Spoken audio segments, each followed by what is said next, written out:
La Comisión Interamericana de Derechos Humanos, CIDH, declaró la admisibilidad del caso peticionado el 11 de enero de 2001 por el Centro por la Justicia y el Derecho Internacional CEGIL, la Coordinadora por los Derechos de la Infancia y la Adolescencia, CDIA, y la Fundación Tecoyoyá, en relación a las redadas ordenadas por la jueza de primera instancia en lo tutelar y correccional del menor del sexto turno, Mercedes Brites de Busó, en los días 27, 28 y 29 de noviembre del 2000 y el 10 de enero del 2001. Durante esos días, en las calles de Asunción, la jueza había llevado a cabo redadas masivas de menores en situación de calle, produciéndose la detención de 69 niñas y niños de entre 0 y 15 años de edad, sin individualización, así como de varios padres y varias madres.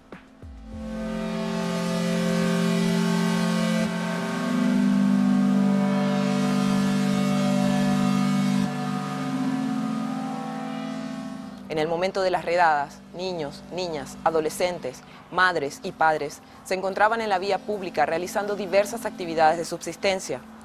La mayoría de niñas y niños fueron institucionalizados en hogares que no tenían la capacidad de acogida necesaria, lo que produjo una irrupción en la rutina institucional. Recursos de habeas corpus presentados fueron negados por la Corte Suprema de Justicia, por lo que las organizaciones mencionadas elevaron la denuncia a la CIDH. En algunos casos, la jueza Busó ordenó la restitución luego de algunos días, pero en otros, esta restitución no se produjo sino años después. Durante y después del procedimiento han existido numerosas violaciones a derechos. No hubo ningún tipo de preparación para la operación de separar niños y niñas de sus padres y madres. Se realizaron exámenes ginecológicos a las 48 horas de la intervención en presencia de extraños, causando la humillación de niñas y niños. Grupos de hermanos fueron separados y entregados, algunos a sus padres y otros internados en hogares. Muchos niños y niñas participaban en programas de fundaciones. Una madre que solo estaba esperando el colectivo con sus 3 hijos también fue detenida ilegalmente con ellos. Estos son algunos ejemplos de las numerosas situaciones irregulares que rodearon el operativo carente de criterio judicial y de intención de una verdadera protección a supuestos derechos vulnerados.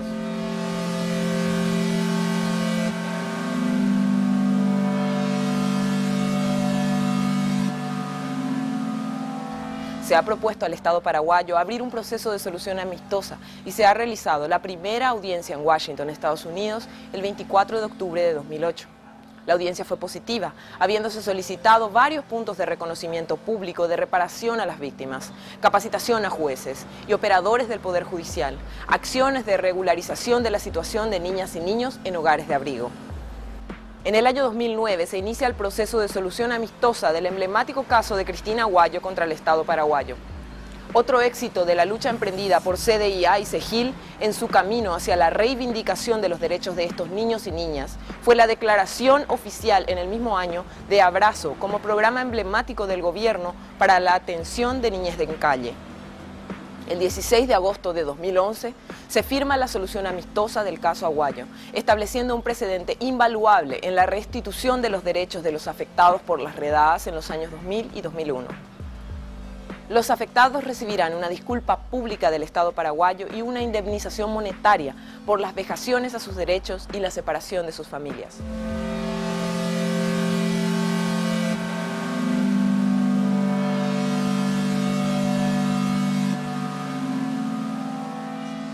Entre los niños y las niñas víctimas de estas redadas se encontraba HRD, separado de su madre a los 7 meses de edad y en estado de lactancia. Como resultado de este procedimiento, permaneció en el hogar de abrigo de la Municipalidad de Asunción hasta los 6 años de edad. La madre había solicitado al Poder Judicial en varias oportunidades la restitución de su hijo sin éxito, hasta que con un intento de sustraerlo del hogar se extinguió toda posibilidad de acercarse nuevamente a él, por la amenaza constituida por el mismo Poder Judicial. En la revisión de estos expedientes, HRD aparece como el caso emblemático de desidia y abandono de parte del Estado, lo que trae a colación otras facetas del caso original y que se evidencian en la indiferencia e incapacidad prácticamente absoluta del gobierno de precautelar los derechos mínimos, crecer en la familia de origen y el desarrollo integral de los niños y niñas. El daño en el desarrollo socioemocional que HRD ha sufrido ha sido probado en los informes psicosociales y se ha comunicado a las organizaciones que han establecido contacto con él y su familia. Si bien HRD ha sido restituido a su familia actualmente como producto de un pedido de la Comisión Interamericana de Derechos Humanos al Estado paraguayo, escasamente se ha reparado en las condiciones a través de las instancias visitadas. La Secretaría de la Niñez y la Adolescencia, la Dirección de Beneficencia y Ayuda Social DIVEN y la Secretaría de Acción Social SAS. Solamente se han facilitado chapas a la familia de HRD para mejorar las condiciones de su vivienda, siendo necesario haber apoyado psicosocialmente al núcleo familiar y a HRD en forma individual.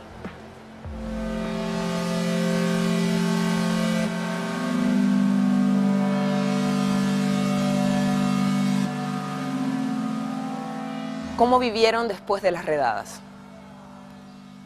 Aníbal Báez hoy es un joven sano y fuerte. En una entrevista en su casa junto a su madre y hermanos, relató cómo vivieron él y otros niños la reclusión. Explicó que los guardias no eran educadores y formadores. Para Aníbal, la experiencia de haber sido arrancado de su hogar fue una pesadilla. Por eso nosotros le llamamos guardia, tenían cachiporra. Y... Para vos ellos no eran como educadores, como no, cuidadores. porque tenían cachiporra y encima no son los educadores en la forma como te hablaban. Basura te decía, así de basura ayuda. No, era lo comida también lo que te servían, era agua y nomás. O derramaban la comida en el piso y vos tenías que lamer eso. O otro derrama vos lamer. A lo más bobo nomás le decían, no le decían lo vivo, lo nuevo. A eso nomás le decían. Terrible, desastre, una pesadilla fue para mí. Y sinceramente nunca más dije lo...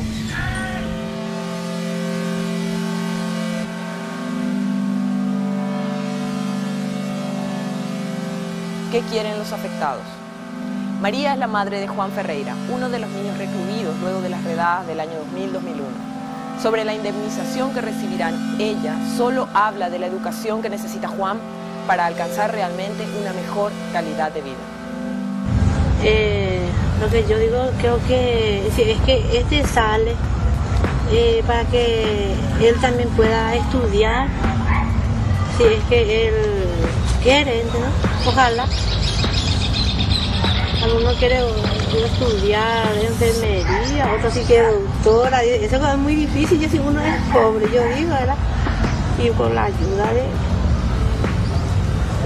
si es que este objetivo sale, eso es lo que yo quiero que estudie ellos, para que sea también algún día algo en la vida también ellos, para que tenga su profesión también ellos. Porque la profesión es caro también, hay cosas que no es caro también.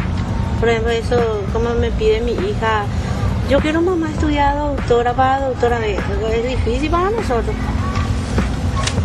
¿Verdad que si uno es pobre es difícil?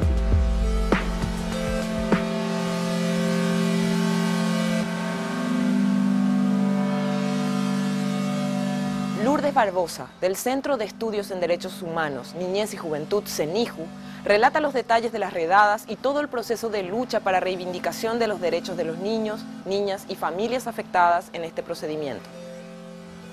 Bueno, en esos meses, como suele suceder en estas épocas del año, que hace calor, que se acercan las fiestas, por supuesto estaban los chicos en cantidades haciendo sus actividades en calle, ¿verdad?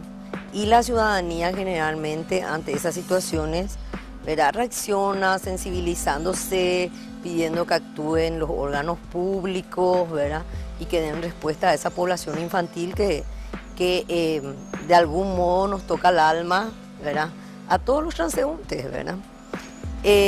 Sin embargo, la respuesta que estos niños recibieron desde el Estado y sus familias, ¿verdad?, en aquel entonces significó un operativo policial, ¿verdad? La jueza de la niñez y la adolescencia, recibiendo una denuncia, una de las tantas, acerca de niños en situación de calle, ¿verdad?, organizó un operativo judicial policial que partió desde el Palacio de Justicia y atravesó toda la zona céntrica y posteriormente la zona residencial, tomando la avenida Mariscal López y previamente las calles 25 de Mayo, Perú, otras que van haciendo el acceso desde el Palacio de Justicia hacia la zona residencial, con un ómnibus de policía, ¿verdad? Y vehículos del Poder Judicial y patrulleras policiales, ¿verdad? Acompañadas de efectivos policiales, de una fiscal de la niñez, ¿verdad?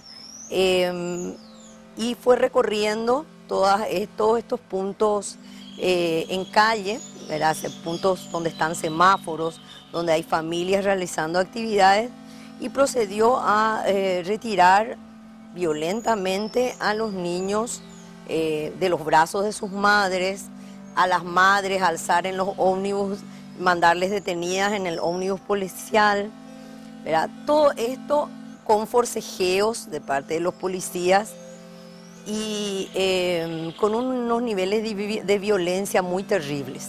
O sea, en otras palabras, los niños corrían, los policías les seguían, le alzaban en los ómnibus en forma separada de sus madres, a las madres se alzaban las patrulleras, ¿verdad? Y de este modo fue transitando por las calles con este operativo, ¿verdad? A pleno día, ante la mirada acompañada a la vez por todos los medios de prensa, ¿verdad? Que sacaban fotos, que filmaban. Y cuando hubo alzado a gran cantidad de niños, se dirigió al policlínico policial. Todo eso se iba transmitiendo por radio, ¿verdad? Iban entrando, ¿verdad? Cada tanto informaciones acerca del transitar del operativo judicial policial. Ella llegó hasta el policlínico policial, ¿verdad? Y allí bajaron a los niños, ¿verdad? Para hacerles análisis, ¿verdad? Análisis, extraerles sangre, muestras de sangre. Los niños estaban en un estado total de shock, ¿verdad? O sea, lloraban, gritaban, los más pequeños se hicieron sus necesidades porque a la vez muchos eran niños pequeños. Y más los niños más grandes que generalmente ofician como de cargadores, que están alzando a los niños más pequeños. Y todos ya estaban sin compañía de los adultos de su entorno, porque estos adultos, principalmente mujeres, habían sido alzados en patrulleras policiales y eran llevadas a la comisaría de mujeres detenidas, ¿verdad? Bueno, en esta situación caótica, en este operativo violento, en este operativo de secuestro del estado de los niños que estaban en calle, ¿verdad? Llegaron los ómnibus de policía, porque eran buses de policía cargados de niños, ¿verdad? Hasta el Hogar Nacional del Menor, en aquel entonces se llamaba así, dependiente del Ministerio de Justicia y Trabajo. Y allí la jueza ordenó que los niños ingresen, ¿verdad? Los niños, por supuesto, ingresaban llorando, en un estado terrible de angustia, de desesperación, queriendo escaparse, ¿verdad? Teniendo que ser estirados por los policías y filmados por todos los medios de prensa, por supuesto, que acompañaban el operativo, ¿verdad? La jueza allí informó que los niños se iban a quedar, el hogar no tenía la más mínima condición para recibir esta cantidad de niños, no tenía condiciones para albergarles, ¿verdad? La jueza ordenó que allí se quedarían, ordenó verbalmente, sin presentar la orden escrita, sin identificar a los niños. Nadie sabía cuántos niños estaban llevando, cómo se llamaban los niños, quiénes eran sus familiares. Todo era simplemente un operativo violento en donde los niños eran separados de los adultos de su entorno y llevados como cosas a ser depositados en un lugar, ¿verdad? La jueza informó en el hogar que en breve vendría el peluquero de la policía a cortarles el cabello a los niños. Ordenó que se les bañe y que se tire la ropa que llevaban y que se les ponga nueva ropa. O sea, casi es indescriptible los niveles de violencia que sinceramente rayan las fantasías de tortura más creativas que uno pudiera tener, porque se trataba de niños y niños pequeños, o sea, realmente era tortura, ¿verdad? Porque era el Estado haciendo daño y ese nivel de daño, ¿verdad? En un lugar que entre comillas era para protegerles, pero que en ese momento solo significaba para los niños dolor y privación de libertad, separación de su entorno familiar. Bueno, en ese contexto, las madres, en ese contexto del operativo, que era absolutamente indiscriminado, ¿verdad? Durante el operativo no tuvieron en cuenta si eran niños en situación de calle o no los que estaban alzando efectivamente, si eran las mujeres que detenían, eran madres, eran cuidadoras, eran, ¿verdad? No registraban ni los nombres, ni absolutamente ningún dato de los niños. Entonces, en esa práctica así indiscriminada y violenta, ¿verdad? Por supuesto se dieron situaciones que además de altamente violatorias de todo tipo de derechos, rayaban el absurdo. Por ejemplo, ¿verdad? En frente al Shopping Mariscal López fue llevada, detenida una mujer que estaba con sus hijos, que estaba ahí con unos niños, al parecer esperando ómnibus. En realidad, la mujer no realizaba actividades en calle con los niños, ni los niños tampoco. Pero como hubo una estampida de mujeres y niños corriendo por la plaza que está frente al Shopping Mariscal López, ¿verdad? También alzaron a esta mujer, ¿verdad? También fue llevada una mujer en el mismo lugar que no estaba realizando actividad de calle y que no tenía ningún niño a su cargo y que a la vez no era madre y nunca fue madre, sino era cuidadora de autos y que estaba de algún modo observando el operativo, ¿verdad? Y entonces también ella fue llevada, ¿verdad? Presumiendo la jueza y la policía que cumplía las órdenes de la jueza, que era una de las madres o cuidadoras que estaba con los niños. O sea, toda la situación era totalmente arbitraria, sin criterio alguno, ¿verdad? También un padre, un hombre que se resistió, porque era un señor que vendía panchos, vendía comestibles, entiendo, en la plaza, y los hijos venían a quedarse con él después de salir de la escuela, ¿verdad? Y por supuesto estaban ahí en la plaza con él, ¿verdad? Y se resistió a que sus hijos sean llevados. También fue detenido. Entonces, toda esa situación, digamos, se prestó a los abusos más increíbles que uno se pueda imaginar. Después del operativo, los adultos fueron llevados a comisarías. Las madres, principalmente las mujeres, madres, cuidadoras, tías, toda mujer que estaba en ese lugar geográfico de las redadas y que a la vez tenía de algún modo apariencia de pobres, ¿verdad? Porque en realidad ese era el criterio de este operativo judicial, ¿verdad? Llevarse a los pobres que estaban en el lugar, independientemente de que el objetivo expresado era precautelar a los niños, era salvar de la mendicidad, salvar de un alquiler de niños, entre comillas, que presumía el juzgado en ese momento, precautelar a los niños de todo esto. Eso era el discurso, ¿verdad? Pero bastaba con ver la acción para darse cuenta que el discurso estaba muy lejos de la intención y muy lejos del pensamiento y de las ideas, ¿verdad?, que representaba esta jueza, ¿verdad?, como ideas del propio Estado, ¿verdad? Porque al operar ella de este modo, siendo, ¿verdad?, parte de uno de los poderes del Estado, obviamente era el Estado el que estaba actuando, independientemente del nombre y apellido de ella, que todos recordamos, pero que en realidad ni queremos mencionar porque resulta intrascendente para el fin de tener en cuenta de que el Estado permitía este abuso.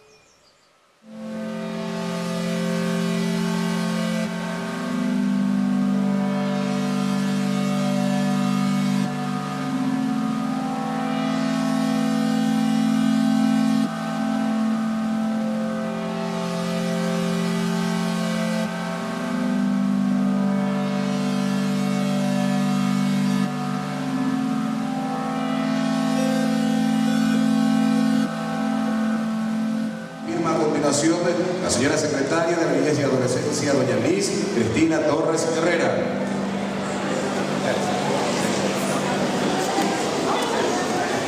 Tras la presentación del Estado paraguayo del mecanismo de solución amistosa, el cual se instrumenta el día de hoy, el Estado paraguayo asume su responsabilidad ante tan lamentable situación, estableciendo acciones concretas de garantía a la no repetición mediante políticas públicas instaladas a través de programas insertos desde su misma estructura y dando la correspondiente alternativa social a niños y niñas y a su familia. Por las víctimas, firma a continuación, señoras y señores, doña Eve Otero, coordinadora por los derechos de la infancia y la adolescencia. Esta es la firma a continuación de doña Eve Otero. Reitero, festejo con motivo del Día del Niño con la presencia del señor Presidente de la República del Paraguay, don Fernando Lugo Méndez, transmitiendo en directo para todo el país, Radio Nacional del Paraguay.